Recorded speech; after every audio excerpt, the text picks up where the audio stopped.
स्वयं भगवान के शरणागत हो जाना संपूर्ण साधनों का फल है, सार है। बस शरणागति को समझना आगे पूरे विवरण में आएगा, विस्तृत रूप से है कि क्या शरणागति का स्वरूप है।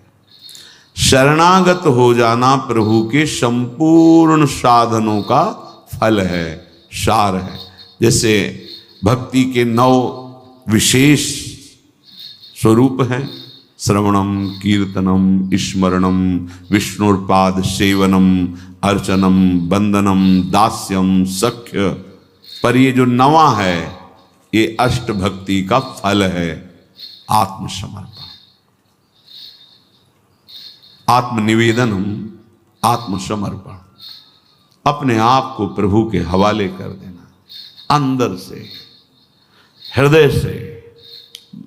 आप देखो ये ऐसा वो परिस्थिति पैदा कर देते हैं या ऐसा ज्ञान दे देते हैं, दोनों बातें उन।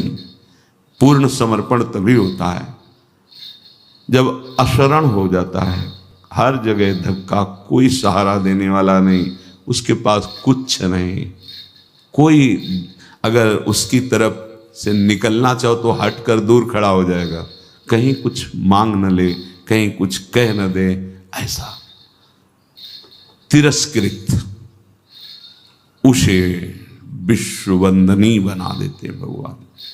पक्का केवल शरणागति बहुत बड़ा स्वरूप है शरणागति का। ये संपूर्ण साधनों का सार है। शरणागत भक्त को अपने कल्याण के लिए कुछ भी करना शेष नहीं रहता। सुनते जाना, जैसे पतिव्रता शरीर श्रृंगार करती है पति के लिए, पूरे ग्रह की टहल करती है पति सुख के लिए, उसकी एक एक चेष्टा केवल अपने पति के लिए होती है। यहां तक कि वो पूरे कुटुंब का, वो पुत्र पुत्री सबका पालन पोषण केवल पति प्रसन्नता के लिए करती है। ठीक बस ऐसे ही शरणागत का स्वभाव बन जाता है। उसकी शरीर की सारी चेष्टाएं प्रभु को समर्पित, सारी इंद्रियों की चेष्टाएं प्रभु को वो शरणागत है। तभी सेवक जी महाराज कह रहे हैं, हरिवंश पतिव्रत है जिनके, सुख संपत्ति दंपति जो तिनके। वृंदावन में विराजमान सहचरियों के मध्य में प्रिया प्रीतम के प्रति जिसका ऐसा अनन्य भाव, बोले उसको निश्चित प्रिया प्रीतम प्राप्त होते हैं, उनकी सेवा उसको प्राप्त। ये बहुत बड़ी बात है। ज्ञान निधि, वैराग्य निधि, बड़े बड़े महापुरुष जब थोड़ा सा रस का श्रवण हुआ तो आकांक्षाएं जागृत हो जाती हैं। हरिराम व्यास जी जिसे पद में कह रहे हैं, किशोरी तेरे चरणन की रज पाऊं, बैठी रहूं कुंजन के कोने, श्याम राधिका गाऊं। जो रज शिव सनकादिक याचत, जिस रस के किनका को श्रवण करके याचना करते हैं कि अगर रज मिल गई तो प्रेम मिल जाएगा, प्रेम मिल गया तो प्रिया प्रीतम मिल जाएंगे। ज्ञान समुद्र हैं भगवान शिव, ब्रह्मा जी परम ज्ञान समुद्र हैं। संपूर्ण सृष्टि का सृजन, ज्ञान विज्ञान उन्हीं की तो देन है। शरणागत भक्त शरीर को सुखपूर्वक रखता है, नहाना धोना, कपड़ा वह कैसे, जैसे एक पतिव्रता अपने शरीर को सजाती है। उसका उद्देश्य क्या होता है? पति को सुख देना। पति देखेगा प्रसन्न होगा। ये हमारे परम पति का दासत्व है।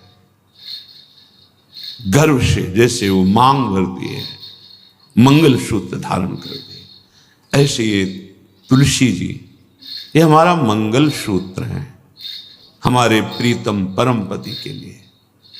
ये जैसे ये हमारा सुहाग है। भरे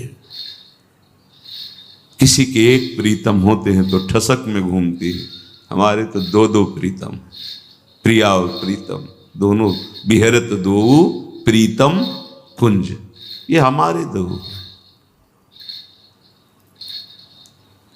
उस शरीर को लेकर के कि जैसे कोई बाहरी देखे पोशाक धारण किए हुए, खुशबू आ रही उसके शरीर से, इत्र लगा हुआ है स्वामिनी के प्रसादी, और पान पाए हुए स्वामिनी का पान प्रसाद। जैसे हम पात्र मार्जन करके श्री जी की सेवा में लगाते हैं, अब ये शरीर श्री जी की सेवा का पात्र है।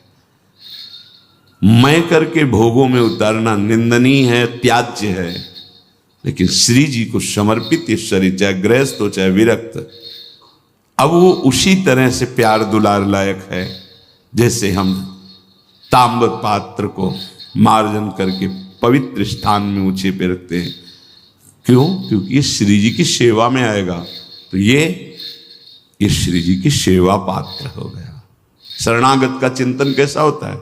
इसीलिए तुम बाहरी त्याग तो देख सकते हो, लेकिन आंतरिक समर्पण नहीं देख सकते हो।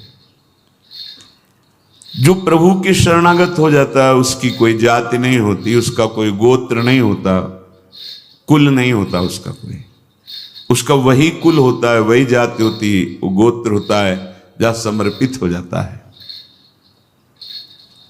लोक में देखो थोड़ा सा समर्पण, अन्य गोत्र कुल की कन्या जब अपने पति को स्वीकार करती है तो पति का गोत्र और कुल उसका हो जाता है, फिर उसका अलग से नहीं बना, अलग तो वो समझ नहीं पा रहा, इसलिए नहीं, एक ही बना, वो कोई और रहे कुल में, उसका गोत्र अलग है उसके, और वो जब पति को स्वीकार हुई तो पति के गोत्र में गोत्र मिल गया, पति के कुल में कुल मिल गया, अब उसका अलग से कुल गोत्र नहीं। जैसे नदियां जब अलग रहती हैं तो नाम अलग होता है, जब समुद्र में मिल जाती है तो एक ही शब्द हो जाता है समुद्र, ना नदी का नाम रह गया ना रूप रह गया। ऐसे ही प्रेम समुद्र प्रियालाल के शरणागत का गोत्र प्रियालाल है, कुल प्रियालाल है, जाति प्रियालाल है। इसीलिए हमारे प्रियालाल की शरणागति में कभी किसी से नहीं पूछा जाता आपका गोत्र क्या है, कुल क्या है, कौन सी, हमेशा आप हमारे प्रभु के अंश हो, प्रभु के शरणागत होना चाहिए, शरण होइए, बिल्कुल समान व्यवहार आपके साथ होगा, उसमें थोड़ी भी व्यवहार में कि आप इस जात के हैं तो आप इस सेवा में नहीं आ सकते, नहीं। देखो ना, किसी का परिचय नहीं कि आप किस जाति के हो, किसी का परिचय नहीं, 10 वर्ष से आप सेवा में हो, किसी का परिचय नहीं, ये यहाँ मात्र नहीं, मात है आप प्रभु के हो, बस प्रभु के हो के अपने जीवन को प्रभुमय बना दो। आज पूज्य श्री प्रेमानंद महाराज जी ने हम सभी लोगों को बहुत ही उत्तम एवं शिक्षाप्रद प्रवचन सुनाया है। आशा करता हूँ इस शिक्षाप्रद प्रवचन से हम सभी लोग कुछ न कुछ शिक्षा अवश्य ग्रहण करेंगे और अपने जीवन को सुखी, सात्विक और सामर्थ्य बनाने का प्रयास करेंगे। मित्रों, अगर आपको यह शिक्षाप्रद वीडियो पसंद आया हो तो वीडियो को लाइक करें और अधिक से अधिक लोगों को शेयर भी करें, जिससे और भी लोग महाराज जी के इस वीडियो से शिक्षा लेकर अपने जीवन को सुखी बना सकें। अगर आपने अभी तक हमारे चैनल को सब्सक्राइब नहीं किया है तो तुरंत सब्सक्राइब भी कर लें, जिससे आपको नोटिफिकेशन के माध्यम से हमारे शिक्षाप्रद महाराज जी के वीडियो तुरंत प्राप्त हो सके। मित्रों, तो फिर कल पूज्य श्री प्रेमानंद जी महाराज का कोई शिक्षाप्रद वीडियो लेकर के आपके समक्ष प्रस्तुत होंगे। तब तक के लिए राधा राधा।